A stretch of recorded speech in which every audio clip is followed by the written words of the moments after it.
नाही, त्या संदर्भात थोड्या वेळात पूर्ण माहिती आपल्याला आम्ही देऊ।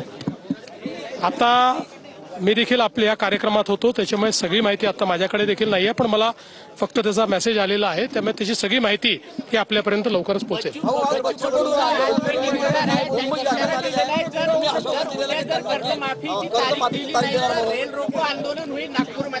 असं आहे की आमची चर्चा आहे संध्याकाळी 7 वाजता मी आणि दोन्ही उपमुख्यमंत्री आणि आमचे मंत्री हे आम्ही सगळे त्या ठिकाणी त्यांच्या शिष्टमंडळासोबत चर्चा करणार आहोत आणि चर्चेतनं मार्ग निघत असतात।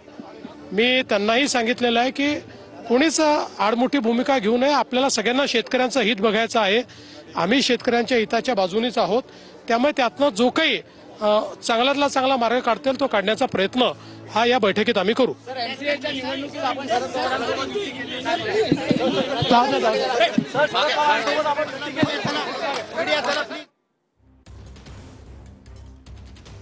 तर या मुलांना घेऊन आता ही बस या ठिकाणाहून निघालेली आहे। मुलं आणि पालक यांना या बसमधून आता नेलं जात आहे।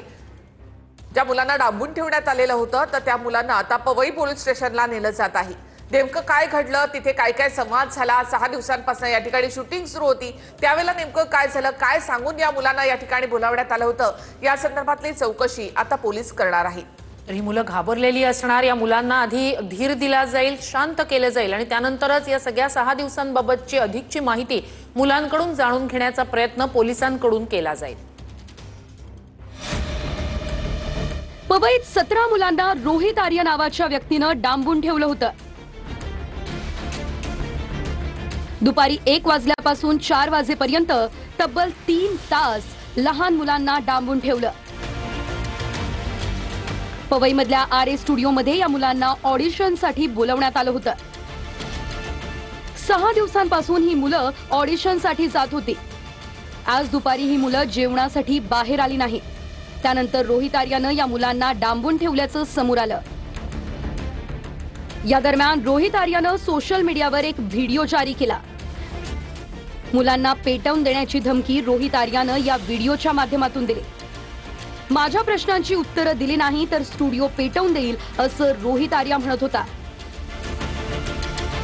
सुसाइड करने की जगह मैंने एक प्लान बनाया और कुछ बच्चों को इधर हॉस्टेज रखा है। मेरे को ज़्यादा डिमांड्स नहीं है, बहुत सिंपल डिमांड्स है, बहुत मॉरल डिमांड्स है, बहुत एथिकल डिमांड्स है, पर मेरे कुछ सवाल है। मुझे कुछ लोगों से बात करनी है, उनको सवाल पूछने हैं, उनके जवाब पर अगर मुझे काउंटर क्वेश्चन है तो मुझे काउंटर क्वेश्चन पूछना है, लेकिन मुझे ये जवाब चाहिए।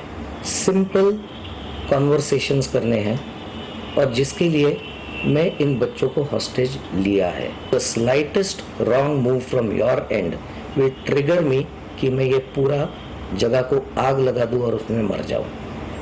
मैं मर जाऊं या नहीं मर जाऊं, बच्चे अननेसेसरी हर्ट होंगे, ट्रॉमाटाइज डेफिनेटली होंगे। उसके ऊपर कुछ होगा तो मुझे पता नहीं, उसका जिम्मेदार मुझे ना गिना जाए, उसका जिम्मेदार उन लोगों को गिना जाए जो अननेसेसरी ये ट्रिगर कर रहे हैं, जबकि एक नॉर्मल कॉमन पर्सन सिर्फ बात करना चाहता है। मैं अकेला नहीं हूँ, मेरे साथ और भी लोग हैं, कई सारे लोगों को ये परेशानियां है। Please do not trigger me to do some harm to anybody. Rohit आर्यानं आरे स्टुडिओमध्ये रॉकेलही ओतून ठेवलेलं। त्यानंतर घाबरलेली मुलं खिडकीतून बाहेर हात दाखवत मदत मागू लागली। पोलिसांना दुपारी 1:45 मुलांना डांबून ठेवल्याचा कॉल आला। इमारतीमध्ये ऑडिशनच्या नावाखाली रोहित आर्या या व्यक्तीने जवळपास 17 मुलांना बंधक बनवलं होतं। त्याने काय त्याला पाहिजे होतं किंवा कशासाठी केलं ह्याचा उद्देश अजून आम्हाला कळाला नाही। पोलिसांचं म्हणण्याप्रमाणे प्रायमरी त्यांच्याकडे एअरगन होते असं कळलेलं आहे। पूर्ण पवई पोलीस स्टेशन सगळ्यांनी इकडे आले आणि डीसीपी साहेब पण इथे हजर झाले। भाड्याने देऊन त्याने ऑडिशनसाठी मुलांना बोलवत होते ते लोक आणि मुलांना किडनॅप करून ठेवलेलं। 4 मुलांना त्यांनी गन लावून ठेवलेलं आणि बाकीच्या मुलांना असं हात दाखवत होते। त्यानंतर पोलिसांनी घटनास्थळावर पोहोचत रोहित आर्यासोबत बोलणी सुरू केली। त्याच वेळी बाथरूमची मागची खिडकी फोडून पोलीस आत घुसले। आतल्या एका माणसाच्या सहाय्यानं पोलिसांनी 17 मुलं आणि एका ज्येष्ठ नागरिकाची सुटका केली। इथं QRT आणि BDDS इतरही आमचे स्पेशल युनिट्स बोलावले गेले. ज्या व्यक्तीने बंधक बनवून ठेवलं होतं त्याच्याशी इनिशियली निगोशिएशनसुद्धा केले गेले.